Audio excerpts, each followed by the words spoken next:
to ABBS HR Connect, a web series which podcasts the employability skill requirements from various industry experts, organized by the HR Club of Acharya Bangalore Business School.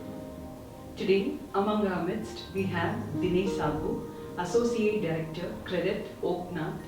He has spent over 15 years working with wide spectrum of business including asset management, credit lending, private debt and advisory services. We welcome you to ABBS HR Connect, sir. Good ma'am. Thank you. Thank you so much for talking with us today. Sir, being a financial coach, we would like to ask this to you. Your financial advisor has to interact with the clients to a large extent. So, to become a financial advisor, freshers or the young graduates, when they want to become a financial advisors, what are the skills that they have to develop so that they can interact with their clients very well? Okay. Yeah. So, see, financial advising is a very open-ended process. First of all, you have to understand how to manage money, and that thing starts very early in the process. Even if you are in your undergrads, etc. One thing is, if you know that money multiplies and you know how to manage money, so that is one part of the process. Other than that, I think finance world as such has a high amount of diversities. But to become a very successful financial advisor, I think you need to really have good exposure to understanding of asset classes. Okay. So there, I think good understanding of asset classes, equities and fixed income and alternative investments, and a good understanding of each individual mindset. Okay. So for example, I've seen financial advisors who advise retail portfolios and who advise high institutional portfolios. Ultimately, you have to understand the life cycle of an individual, what his goals are, and advise him according to that particular goals. So I think person needs to be flexible, logical, understanding, and has a good financial acumen. Thank you, sir. That was very appropriate answer. And what do you think about the top non-financial skills your graduate should possess so that he can get into any finance industry organizations? Finance is a very analytical area. So first skill that person needs to possess is quick understanding and calculation ability.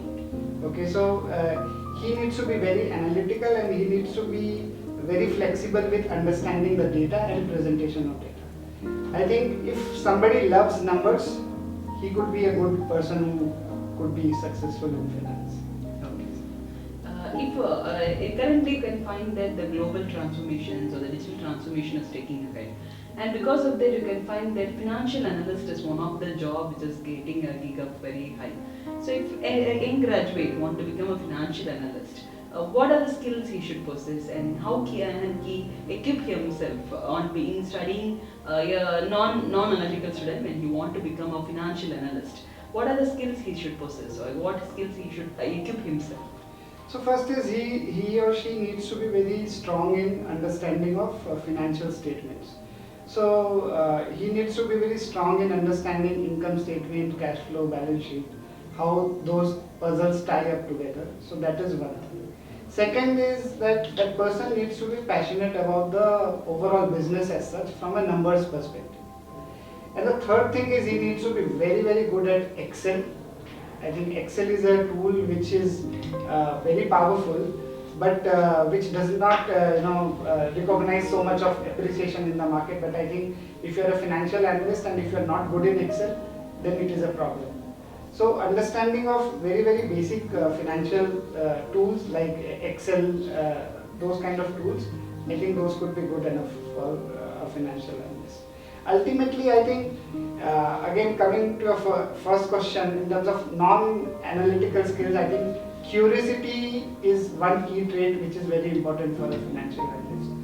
If you are curious about why this happened and what will happen next, then I think you have a good trait to become a financial analyst. So when we were seeing about all the skills what you have spoken, I could find that there are financial as well as non-financial skills which are very important for a fresh graduate or a management graduate to get a placement.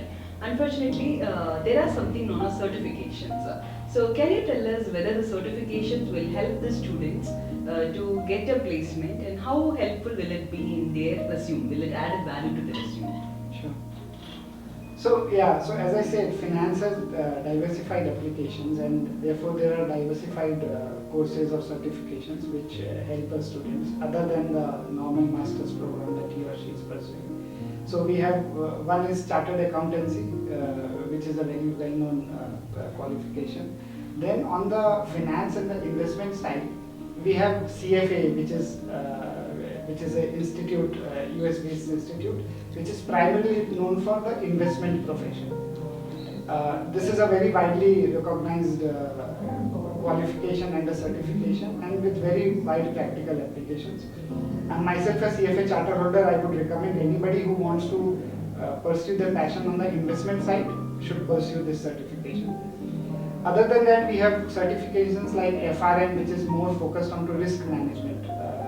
Risk management, people who want to pursue roles in banks or pursue role onto the risk management side of things, they can pursue that particular certification. Of all these three things, I think anybody who wants to pursue a career in asset management or investment industry would prefer CFA as a certification.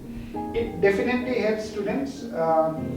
If as a recruiter a person, an organization comes to an institute for recruiting, even if there is an indication that a candidate has cleared either one level or even is pursuing a particular certification, that adds value to the to his overall profile, because it tells the recruiter that overall he is very inclined to go into that particular direction. So certification definitely helps.